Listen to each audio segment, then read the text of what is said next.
Good morning, everyone. God gives us a glimpse of goodness,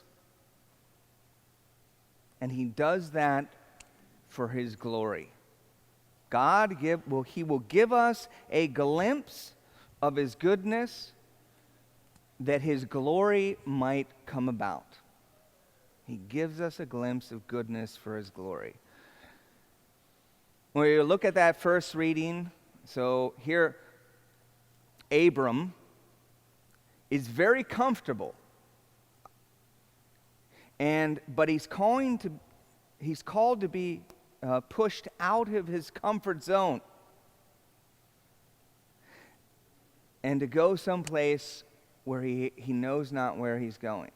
Nevertheless, God has made it crystal clear to him. He's given him a glimpse. He's spoken to him clearly. He said, you are to go here. And so, out of his place of comfort, he moves. And he does that because he has a glimpse of God's goodness and what He has in store.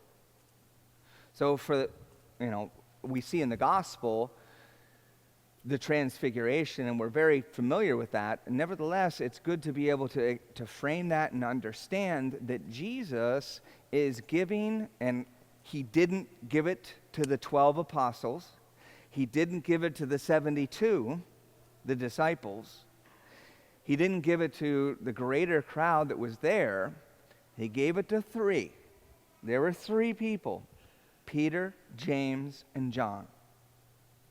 And there was a reason, and that they were going to be the cornerstone of the fundamental of the faith when everything went down. And what I'm saying there is the crucifixion. And they were to keep that in mind, that He gave them this insight of God, of the goodness that was to come, and that the craziness, the difficulties, the challenges, the day-to-day sufferings, that there was going to be a foundation that would keep us moving forward. And it was given to those 3, Peter, James, and John, and He revealed to them that goodness.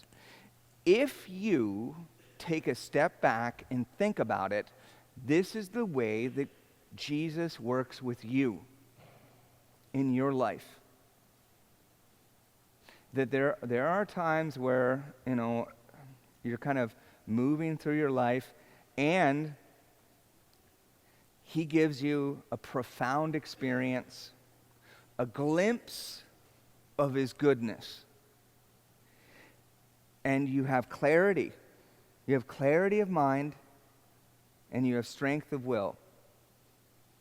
And you move forward even through the most difficult things. But this is the way that He works, and this is the way He leads you and me through life, through His will for us.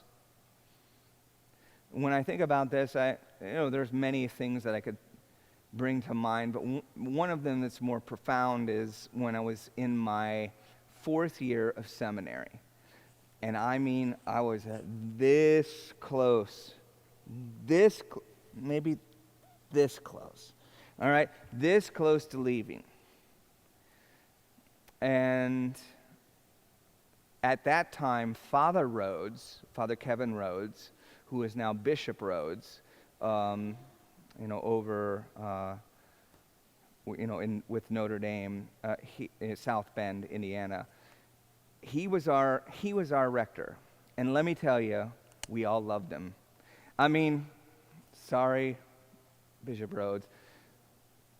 Homilies were a little dry, okay? So we were just kind of, okay, just keep going. They were always academic. They were always excellent, but, it kind of, it didn't always engage you. But I'll tell you what, every single one of us, all 155 seminarians, would follow that guy wherever he goes. If he led us into battle, we'd run after him. If he'd say, go and do this, make a flank here, boom, we would do it. And why? Well, because of the love that he had for the Lord, for his self-possession, for his understanding of the faith, for his understanding of life. Okay. So he came to 4 of us, and so we're just in the midst of exams. So it's December, and we have final exams for, the fall semester. But he comes to us and says, I want you to give up your Friday, Saturday, and Sunday so that you can do a confirmation retreat. I want you to plan the retreat. I don't have anything, you just have to do everything. And so, kind of when the person that you respect the most is coming to you and they're saying, I want this from you, even though this is a little much. This is a little too much. Nevertheless, all 4 of us said, oh, yes, Father, we'll do it. And we got together and we planned it, and let me tell you, it was one of the most amazing retreats that I've ever experienced in my life. Those kids and the adults that actually came to that retreat too, they had a profound encounter with Jesus Christ. And at the end of the retreat, we took them to St. Elizabeth Ann Seton. It's a basilica, a minor basilica there in Mount St. Mary's in Emmitsburg. And so we showed them the basilica, and then they got in their cars. They went this way, and then they went to the right, and they went to the highway. We went to the left for breakfast, okay? So we went to breakfast, and I'm telling you, when they went right and we went left, my heart tore.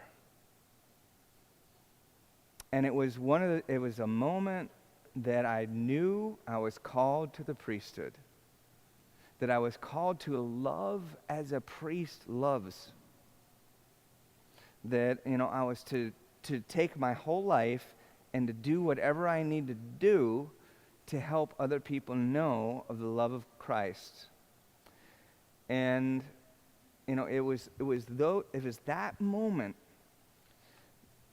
where God gave me just a little bit of goodness,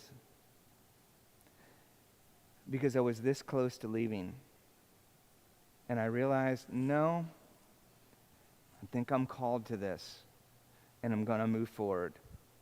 And I petitioned the bishop to be ordained as a deacon, and everything unfolded after that. He does this for us. Whatever he's calling, whatever kind of greatness he's calling you to do, religious life, okay, married life, single life, whatever. In the wake of something great, he's going to give you an insight.